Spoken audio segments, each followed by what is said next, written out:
kung fu kick you in the dick. Old man Wade ain't nothing to fuck with. Old man Wade might stomp a cunt quick. Don't call old man Wade a punk bitch, cause he'll kung fu kick you in the dick. Congratulations, old man Wade, for you were victorious by way of swift kick to the dick.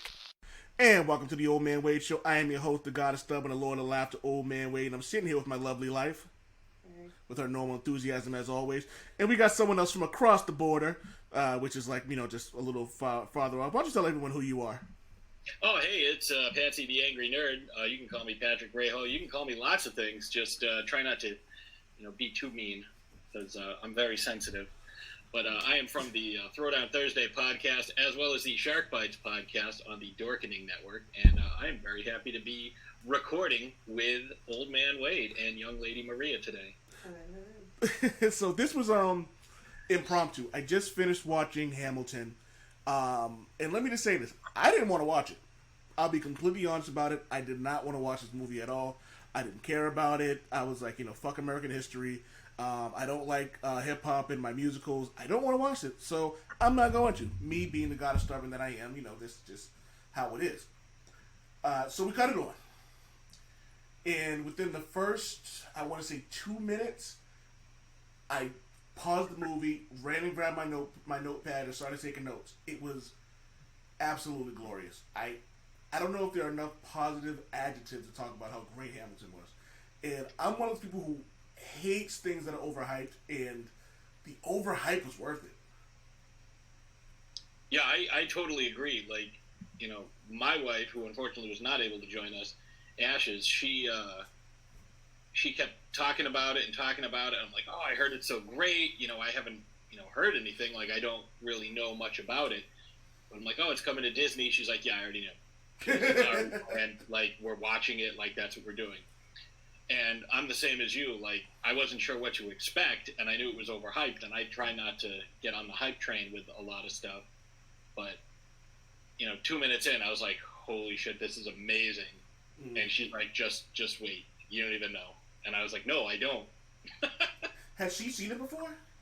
No, but she had listened to the soundtrack a bunch of times, and, like, she knew all the background and the history, like, how Lin-Manuel Miranda got it to be made. Like, he had done some, like, White House dinner where it was, like, him and the music director, like, did the opening song. He's like, yeah, I have this album, and, like, this is what it's about. It's, it's a hip-hop album about, the life of somebody who truly embodies hip-hop, and it's Alexander Hamilton. And everybody starts laughing, and he's like, all right, well, you laugh, but just watch. And he does the opening song, and Barack was the first one on his feet to start applauding him. Like, it was amazing. But it's funny because I was looking at him, and all I could think of was when he did, like, that series of, like, guest appearances on House, when he was House's roommate at the... yes! For lack of a better term, the asylum. Yes.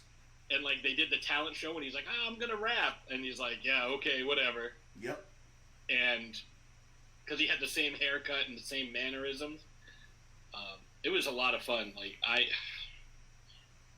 I don't admit to knowing a ton about Alexander Hamilton, but I'm a lot more educated now than I was prior to watching it. I agree. I didn't know much about him. I'm pretty sure Super Woke knows more than both of us combined. And young lady Valkyrie over here probably knows more than the two of us as well. And I remember telling her this same conversation. I said, hey, that play you wanted to watch, Hamilton, is coming to Disney. And her exact same words were like, yeah, I know, I've been waiting for like weeks now. So she knew. So Valkyrie, from someone who actually wanted to watch the play, what did you think about it? I think it was really great. My favorite thing about Hamilton in general, that I was talking to you about, is that it has such a diverse, like, group of actors, and they made that a point. Like, that was like one of the biggest things of their production. They wanted their cast to be very diverse. So, like, it's a huge amount of, like, Latino and African American and Asian, and, like, there's a huge group of, like, diverse people, which I really appreciated a lot. Hamilton is one of those shows that I've wanted to see for a really long time. It's like super expensive and unattainable for most because it's so expensive. Because like if you're gonna go to Hamilton, you don't want to sit in the nosebleed section. You want to be like immersed in there. And tickets sell out to Hamilton literally in seconds. Like a lot of the times, like my friends that have gone, they've like gone to New York and gone to the box office as soon as it opens, and they buy seats that were like that weren't sold like online. But those seats usually run like $800 a pop.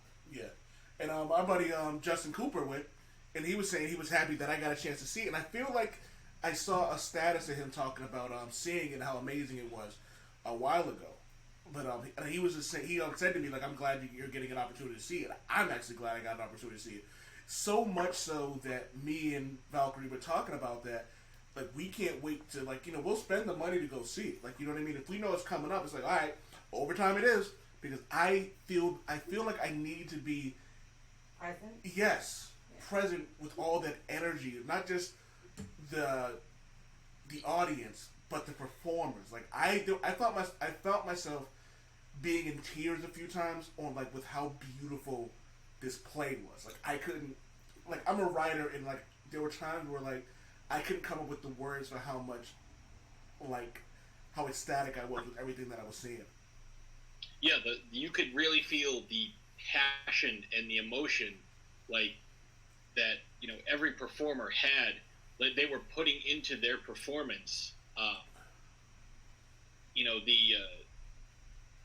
The Schuyler sisters were phenomenal, and I think some of the stuff that you can get on a viewing like this, you wouldn't get from, unless you were like way up front, you wouldn't get from having being in the theater with them, like seeing the close-ups of their face, seeing the power of their voice, demonstrated in the veins and tendons popping out in their necks and their veins of their forehead as they're really belting out the music that they're so passionate about. But at the same time, like you were saying, there's something about being in a live audience. Like I can get hyped up to a song, but it's nothing compared to seeing that band play live in an arena full of thousands of people who are also getting hyped up by that song. Yeah, it's to a lesser extent. It's when people go, well, why are you going to the movie theaters to go see this? I'm like, because I like the energy. I enjoy seeing a movie with other people and getting that same kind of energy. Or like looking at, here's a perfect example. What my favorite character in any genre is Deadpool. Love him. I relate. I can understand everything that he is and why he is how he is. So I saw it in Vegas. We went to a wedding of a person we're not friends with anymore, and Valkyrie was like, "Hey, we're going to this wedding." I said, "That's fine, as long as I get to see Deadpool the day it comes out." Like that was my thing. And I remember a friend of ours saying he enjoyed watching me watch the movie more than anything else. And that's the kind of like energy you get from a play. Like, you know what I mean? Like you can feel like the person next to you as like, they may stomp their feet or like they're like gently clapping their hands because they understand what's going on, but they know not to disrupt the performance. Or it's like you see out your peripheral vision someone like mouthing the hook to the song, and I found myself humming and like mouthing the words because it was like, and it was just the two of us in a room, and it's like, so imagine what hundreds of people in the same place, like that kind of energy is something like I feel like I need to experience. Yeah, it was one of those things that it's like, man, I said it probably 4 or 5 times throughout the performance. It's like, oh, I wish I could have seen this live. Like I mean, like again, like you guys, like who has the money for that? Like even if we were to just like drive into New York, take in the show, and leave, it would still probably cost us, $2,000, if not $2,000 each.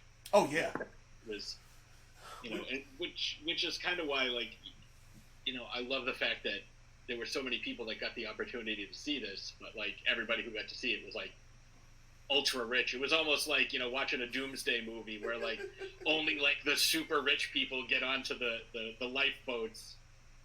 Everybody else is wiped out by the tidal wave or the comet or something. It's the Titanic and Armageddon of plays. Yes. Yeah, it's like, oh, you want to get into the lifeboat? Oh, too bad. You know what? There was Do you have a favorite moment from it, or anything that like really stuck out to you? Not necessarily like a moment in the play, but something like with the set, the songs, or something else that really like stuck out to you. You know, for lack of a better term, like the epilogue with his wife. Oh yeah. Talking about like all the stuff that she did after the duel with Aaron Burr. Which, you know, again, if anybody hasn't seen it, like, that's not a spoiler. Like, you know, that's literally history. over 200 years old. It's history. It's like, oh, the boat sinks at the end of Titanic. Oh, come on, man! I haven't seen this before. Like, no, it's that whole thing because, A, I had no clue about his wife, and, like, you know, I didn't know anything about him. I didn't know anything about his friends.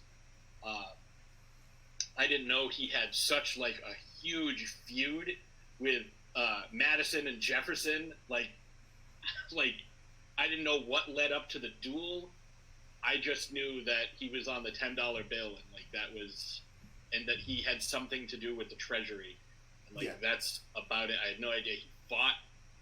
But, like, having his wife kind of carry on his legacy after what he did, you know, after everything that he put her through, I think that was really a testament to her character. Do you know the one part sticks out in particular for me, and I don't know how either one of you will react to this. It was Hamilton's wife's sister.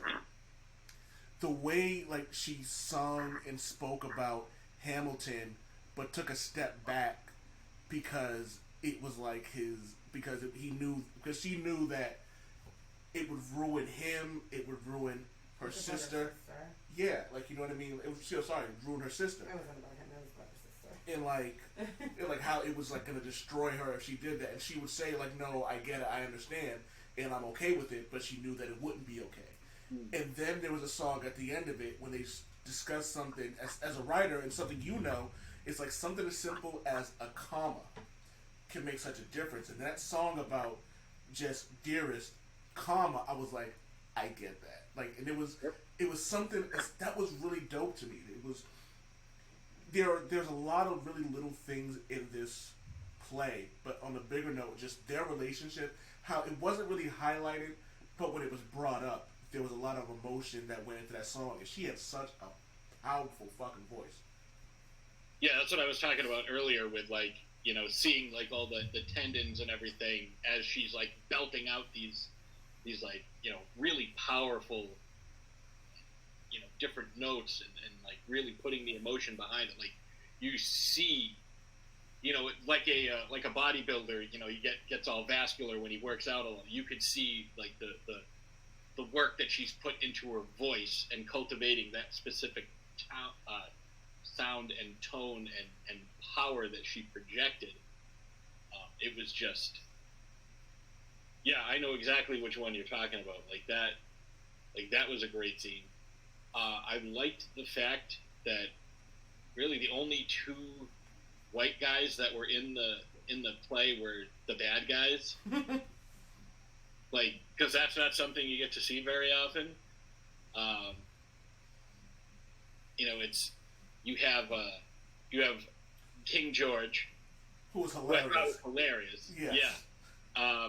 And the guy who was the general that was terrible. I can't think of his name. That was in the first duel. Yeah. Yeah, he was. I like the fact that lots of people played rotating roles throughout the thing. Like, everybody who was at the beginning ended up, you know, coming in later. Like the guy who played Madison was also Hercules. Lafayette was Jefferson. So there was a lot of that, which I enjoyed. And I love the dude who played. I'll pull his name up now. It was Daveed Diggs. Yes. I love. Yeah, Diggs was amazing. When he did the Lafayette voice, I was like, "Oh, this is so great!" And like he was so like when he first started, it was really more comedic than anything else. And then the second part where he played Jefferson, it was still comedic, but it was a little more serious. So he still kept that like who he is, like when he's on TV shows, but he also showed a lot more range that he could be serious when needed to be. And I think that was something I don't know that people knew he could do. I really liked Leslie Odom Jr. as Aaron Burr. Like, he was really, really good. Like, not just, talent-wise, but, like, you rarely got this, like, frenemy-type relationship with Hamilton. Like, they did that. I think that's, the number one thing is, especially if you're doing a play like this, especially where, you have to be face-to-face, like, right up with somebody, chemistry is very important. Valkyrie, Valkyrie, is there anything in particular that you, like, really enjoyed about the show or something that, like, really stuck out throughout the play? I agree with you. I like Angelica, like her sister. I like how they kind of did that whole back piece, like, of family and whatnot. I like that they explained the fact that he was an orphan, that, like, he had a hard life and, like, a struggle, but, like, became, like, a well-respected, like, man. Like, there were so many points that I really enjoyed about the play in general that I can't say that I enjoyed one facet over the other, I guess. I know there was one part we both laughed at when he was like, "Immigrants, we get the job done." Yeah. And the high five. Yeah, and I was like, good. Like, throw that out there because people forget that, like, what this country is, like, built off of. Well, that's the thing. So, like, when you say it that way, I like the whole idea revolving around the play itself is about, like, protesting and fighting for what you believe in. And it's funny because I think some people kind of, like, miss that, which I don't understand how. Yeah. But it's talking about how our country was founded on, like. Would the correct term be civil distress or civil? Civil unrest. Civil unrest. Thank yes. you. And, like, people, again, like, that's, like, the idea of peaceful protest is written into the Constitution for a reason. And I love that they really hit on a lot of stuff that goes on, like, now. Like, I wonder if, 2015, I don't remember if, I'm pretty sure Black Lives Matter was around 2015, but I could be wrong. It was. But the idea of, like, protests, they threw that in there, like, hey, this is what we do. Like, you know what I mean? And the idea of immigrants making this country what it is, it's 1,000% true. Like, you know what I mean? To this day. And so when you hear people go, they took our jobs, it's like, no. Like, they're helping making this country what it was and what it should be. So that I also, to touch on that, they took our jobs thing. If it's me, say I'm doing something and my employer's like, yeah, you know what? I found this guy who's an undocumented immigrant and I'm going to pay him 1/10 of what I pay you. So, sorry, you're out of a job. Why would I get mad at this guy who's just trying to, who's here, trying to become a citizen, trying to, put food on his family's table, but he's only being paid 1/10 of what I'm being paid? Why wouldn't I be mad at the corporate scumbag who just fired me because he doesn't want to pay for anything? And that's the funny thing about that is, and that's exactly where the anger should be pointed at. But instead of people being angry at, like, the big corporate greed and everything else like that, they're mad at the person who came in and did it. Don't get me wrong. I would be upset, but I'm not going to be mad at someone else. It's like, hey, you can do my job. You're getting paid less. And it's like, I'm not going to be ranting and raving and hit that guy. It's like, all right, well, best of luck to you. I hope it works out. But on the inside, I'd be pissed off at my boss for giving someone else, like, dog, like, really? Fuck you. But you know what I mean? But back to your comment about Leslie Odom Jr. He was powerful.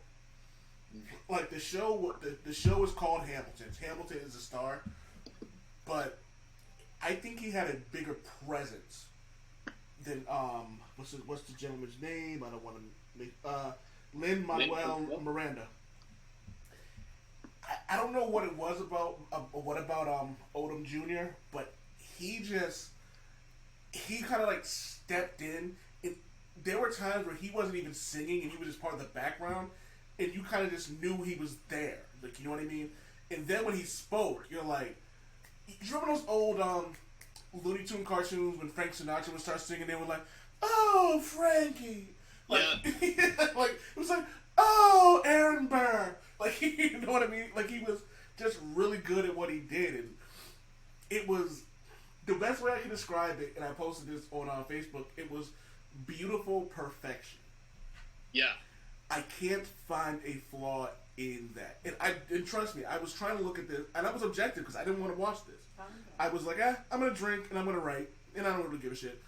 And I'm watching this, and I was like, okay, I'm not going to be able to write anything except anything that's going on with this show. So I had to go grab my notebook, and I just had to get a pen. I was like, I need to actually write this. I can't type this. I need to actually physically write all this stuff going down so I can remember it. And there were so many great quotes in this. There were so many beautiful moments. The set, Valkyrie brought up, like, the set, like how gorgeous the set was. I was saying not gorgeous, like, it's just really, it was cool. The costumes. The set was built very, like, cool. Yeah. And, like, the costumes were, like, great. And the first time I saw the stage move, I was like, oh shit, that's cool. And we were talking about this as it was going on. It was like everything and this goes beyond Hamilton, but just when you're in a Broadway play or just a play in general, like the things you have to do. And I remember when I was performing in like high school and middle school, the one thing they said was, as long as you're where you need to be, you're fine. If you're on key, you're good. Because we're all working as one link. And as I'm watching all this go on, and I'm watching this like masterpiece of dancers, singers, actors, rappers, like again, the people do even something that people may not notice is the stage lighting. Like how important something like that is when they have to focus down on one person and then switch the colors, not even just the light, but the color of the light, the positions of the light. This whole production was just awe-inspiring. Like, if you are someone who wants to do anything in the arts of film, TV, or plays, this is something I feel like you should watch. Like, this will give you so many goosebumps and inspire you to just want to do more. Like, there was one thing. What was it? Yeah, it's like a masterclass. Like, I'm totally with you on that. Yeah. I'm trying to find, there was a specific quote I wrote down. It was about him writing. Like, why do you write like your life depends on it? Yes. I had it written, yes. And the first thing I thought about when I heard that was, why do you, like, when someone asks you, well, why do you do this? Because it's my passion. And that was the first thing that popped in my head, was just like, why are you writing like your life depends on it? Like, well, because it kind of does. I mean, it may not be life or death, but my life does depend on what I'm doing right now. So I'm writing it with the emotion and vigor that a person would want to. Like, you know what it's like when you're like, it's like, well, why do you keep doing what you do? Like, because my life depends on it. Yeah, like, I need to get this out. Like, I have thoughts and feelings that I need to express, and sometimes the only way you can do that is by writing. Now, when I was watching this, one of the things that I noticed is that it's called Hamilton, but really the emphasis wasn't so much, it's like, okay, here he is, this is what he did.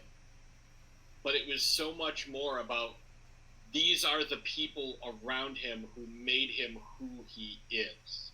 It'd be like if Rocky wasn't about boxing, but it was more about his relationship with Mickey training him, and, you know, Adrian loving him, and everything else around him. Apollo pushing him to be better, and like the boxing was secondary. It's That's funny. kind of. Go ahead. No, I was just gonna say because you bring up a really good point about that. The first thing that popped in my head was Captain America. His movies have always been about like he is the star, but those movies like First Avenger wasn't about him. He was a star, but it was more about how he became Captain America and the people around him. Peggy Carter, Bucky Barnes. I can't remember the character Tommy Lee Jones played, but it was more about them than anything else. Then you get Winter Soldier, Black Widow, Sam Wilson, Nick Fury. So it's like, yes, he is the star of this, but you have all these characters around him that are making him better. So with Hamilton, you're right, and I love that they brought up Lafayette at the end of it when he was like, you're just gonna leave the French out there when they helped you. Like, what about Lafayette? And it was like, well, he's got you there, and they made him seem more villainous, even though depending on how you think about it, you may be able to understand where he's coming from. Yeah, it definitely wasn't like, it wasn't like, look how great Hamilton is. Oh my God, he's the best. Look at him. Everything he does is amazing. This was a flawed human being who had a lot of, talent and a lot of skill and ability and intelligence and drive and ambition, but he is just as flawed as everyone else. Exactly. And I can't speak enough of it. So Valkyrie, was there a character within there that someone you were like, oh, like someone you thought was like maybe like a standout through all this? Like I said, I appreciate how they kept on bringing women's rights back into it, and I appreciated his wife, like as Patsy had said, like how they talked about everything she did after in her husband's name, like, to keep fighting for what she thought was right. Mm-hmm. I really appreciated that aspect of it. Like, they bring it up right in the beginning with, like, the three sisters. They're like singing and they're talking about like voting and like maybe one day we'll be able to vote if we can get this going. Like, it was all like, okay, so if we can make it okay for this to happen, maybe then we can vote one day. Like, and I really liked that. I appreciated the fact that like they brought in like the fact that women wanted a voice too. I know that sounds like, I don't know. Like, No, but I get it. It was really, I mean, it took a long time for women to be able to like still have a voice, but I just liked that they kind of like moved that all into on top of everything else that was being fought for or against. There's a specific line that stuck out. You made me think of it that Ashes posted. We hold these truths to be self-evident that all men are created equal. And when I meet Thomas Jefferson, I'm going to compel him to include women in the sequel. Yes, that's what I was talking about, which was like great, right? Like that like line right there, like I was like, that's fucking awesome. Like, yeah, that was a great line. Again, I just like how the play was so diverse and it touched on so many things and like so many, like I just really, I enjoy that piece of it, and I enjoy the fact that the producers of the show like made it a point again, like for it to be diverse, to be inclusive, to be like this great like coming together of really great actors. Like I really enjoyed it because in theater, like it's hard like being a person of like color or like of any. So like they hired all like Black, Latino, like Asian, like the cast was very, very diverse. And I really like that because in theater you don't necessarily always see that. Like, yeah, you don't see like the Phantom of the Opera being played by a black man, or like you don't see like a lot of plays are written with these specific types of characters that people expect now. And if you changed it, it'd be like the end of the world. I just like the fact that they did that, like that they brought it all in. We can discuss. We can go take it a step further. Remember, me and you, Valkyrie, we've talked about people being upset that there were almost no white people in Luke Cage, and they're like, well, do you know what Luke Cage is being set? Yeah. And then like with Jessica Jones, it was like, well, why are there so many why are there more strong superhero women than anybody else? I'm like, do you know what Jessica Jones is about? Yeah. Yeah, no, I just thought it was like, I mean, it just screams like equality, right? Like everybody was on the stage. It did not matter what color they were. It did not change the play. It did not change your understanding. It did not change what was happening. It was just, to me, I thought that was really like something, like especially when roles are not saved for people like that, like for people of color, for, you know, Asian people, for Spanish people. It's not common. Slade Ham actually posted something a little while ago that I wanted to share. Hamilton was remarkable, and the fact that people on both sides of the spectrum find ways to pick it apart and get mad at it makes me love it even more. Art can just be art sometimes, and wow, that was art. Yeah, no, it's great. Yeah. I mean, I also appreciate the fact that, like, some people who don't want to learn about history will inevitably learn about history watching this and, like, listening to the music, which is kind of really cool, too, because, like, it gives you another way to learn as well. Like, it kind of reminds me of Chris and how he teaches his classes. So we have a friend who teaches at an inner city school, and he finds really cool fucking ways to get his kids to, like, be involved in learning history. And a lot of the times it'll be through music, like through raps, through songs, through whatever, because he's like, it's easier to, like, put it to music, and it gets them more into it, and then they get really, like, into wanting to understand and learn what it's all about. Like, so same thing kind of with Hamilton. I feel like even someone who's not, like, a history buff can sit and watch it and find a lot of understanding that maybe they didn't have before. Yeah. Before we go, the one thing I want to say, and again, this isn't much of a spoiler, but I did love Hamilton's final act. Like, the idea of him, like, before the guns were drawn and what may have gone through his head the whole time, and then him, like, just accepting what was going to happen. But even then, Aaron Burr going, I'm not going to make an orphan of my daughter. That hit me really fucking hard. Because it was like, you know what I mean? You know what's going to happen, but you still have to, like, you know what's going to happen. And even they tell you in the beginning of the play, I'm the guy who shot him.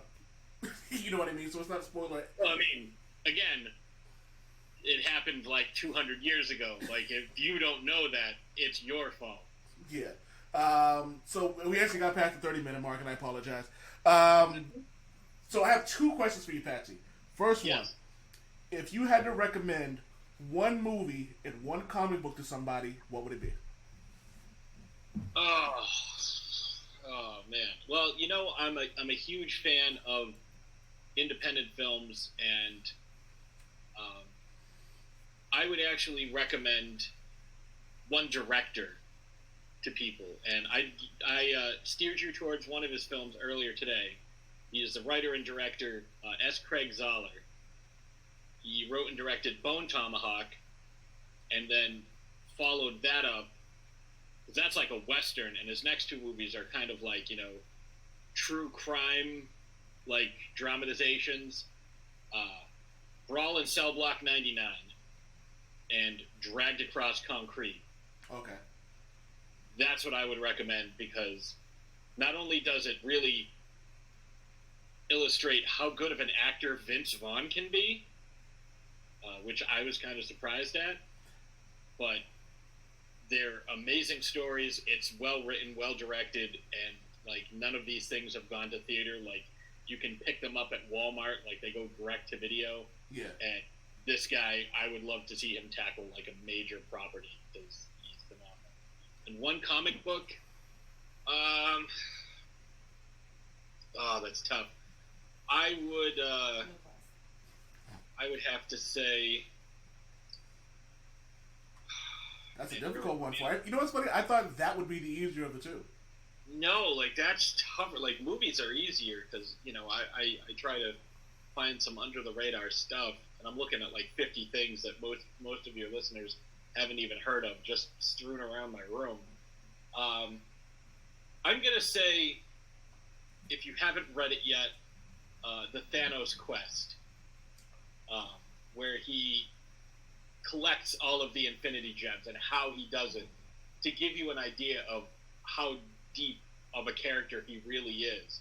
Like, forget about his motivations, like the fact that he's able to defeat the fastest being in the universe, the strongest being, the smartest. Like, he ends up getting all the stones through,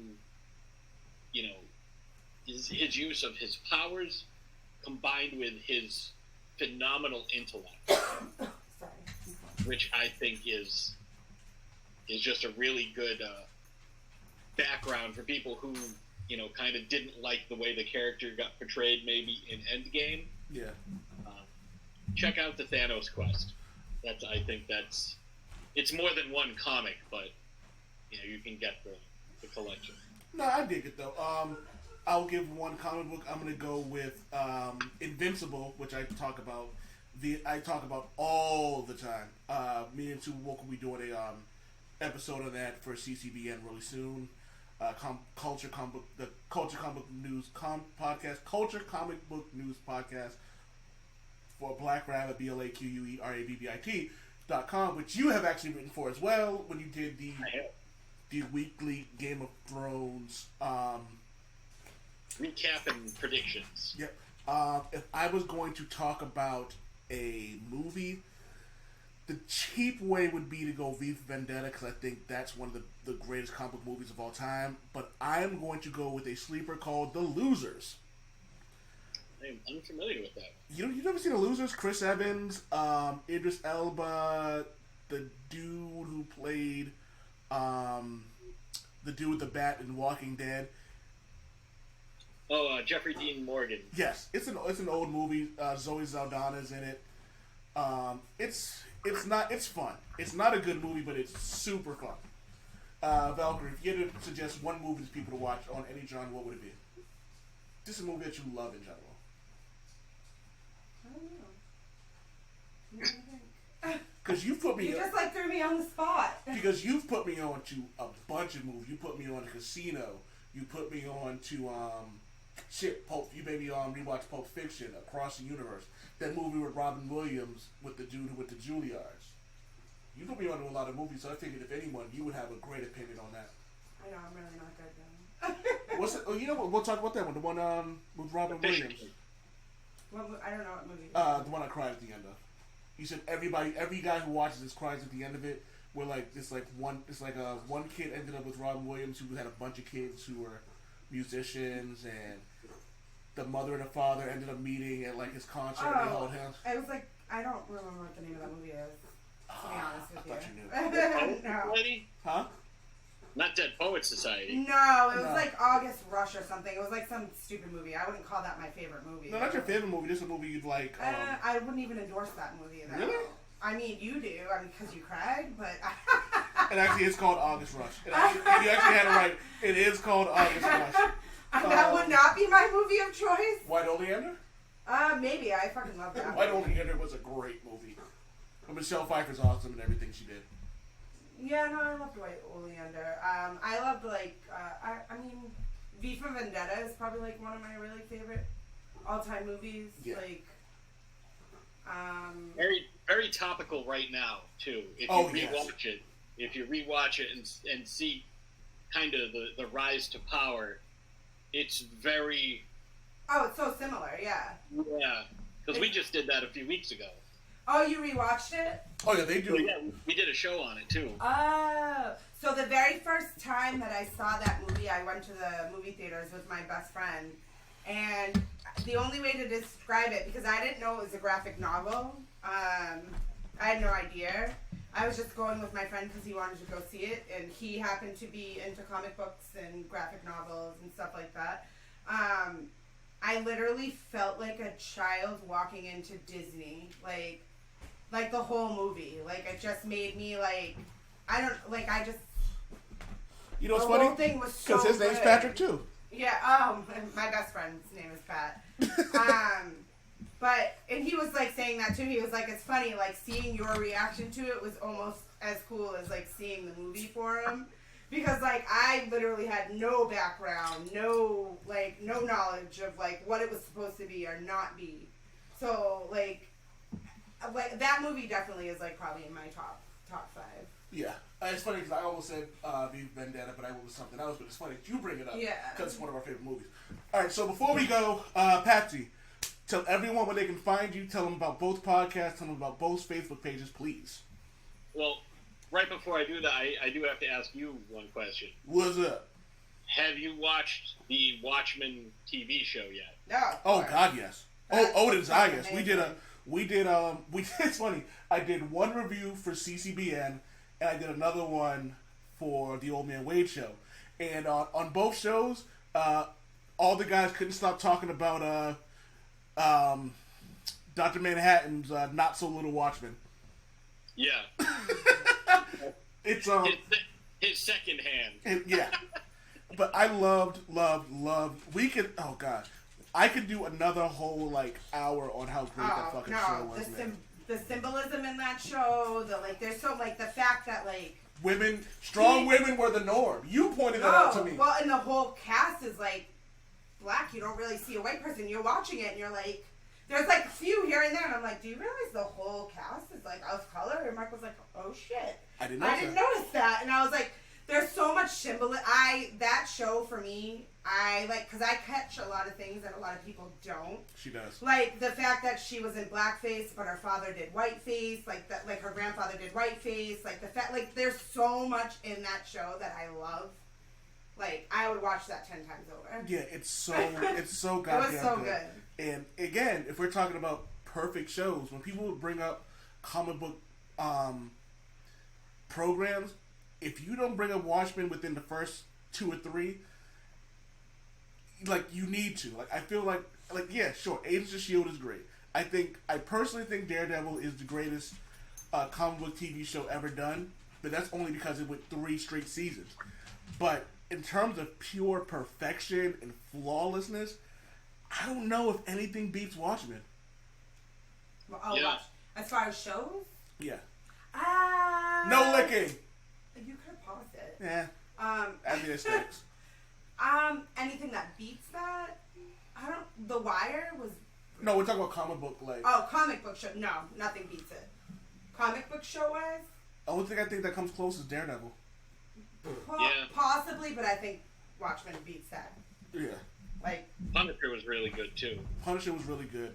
I loved Punisher. That was really good. I mean, you know how I feel about the Jessica Jones series. So Yeah, we can talk about that I'm not another a day. big fan of that, but So, Patsy, tell everyone where they can find you, man. All right, the easiest place to find all of our stuff is throwdownthursdaypodcast.com. You can get the latest episodes of both Throwdown Thursday podcast, which has exceeded 200 episodes. And you've been on several times. And hopefully several that is more. actually how we met, so to speak, because you were on the Black Panther and the Pacific Rim episodes. Yes. And, yes, that was how we met. And you came back a couple of times. But yeah, we do, on Throwdown Thursday, we do character analysis the way some people do movie analysis. You know, we break down your favorite characters. I mean, there's a lot we've covered and there's a lot we haven't covered. But we also do historical figures, and Hamilton's going to be one of them. But what we like to do is kind of take, here's where you've probably seen this person, and here's the real story behind them, the best we can figure out depending on how far back the history goes. Like we just did Elizabeth Bathory a couple of weeks ago because she's an intriguing character, and she's been portrayed in the media a lot differently than what she actually was. And what she actually was is way worse. With shark bites, that could be on anything. There's really no set theme for shark bites. It's interviews. It's we did 8 weeks of Star Wars shows. We're in the midst of doing some Mel Brooks stuff. Sometimes I just have people on to talk, like you and Powerful Brandon were on, and we just basically shot the shit for an hour and a half, which was super fun. If I had to direct anybody to one episode, it had to be the RuPaul Drag Race one. That one was so fun. I love that. I remember specifically because you guys had been talking about it for like weeks, and when it finally popped up, and so your podcast is among the ones I listen to when I'm playing video games. It's great to like just kind of sit and listen and laugh while I'm playing 2K. But that one, I was like, yeah, I had to put my headphones on. I need to really be enthralled in this because the way you guys broke it down, especially Ashes, your wonderful wife, I can't remember, what is her name again? Ashes Von Nightmare. She has another nickname of aquatic and wine preference. Oh Jesus!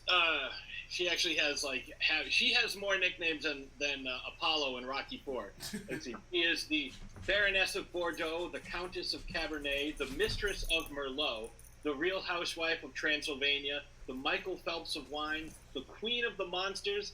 And for all of you Warriors fans out there, she is an honorary Lizzie.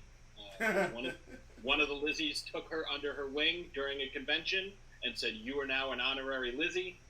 Yes, Ashes Von Nightmare, my partner, my co-host on the show, and my co-host in life.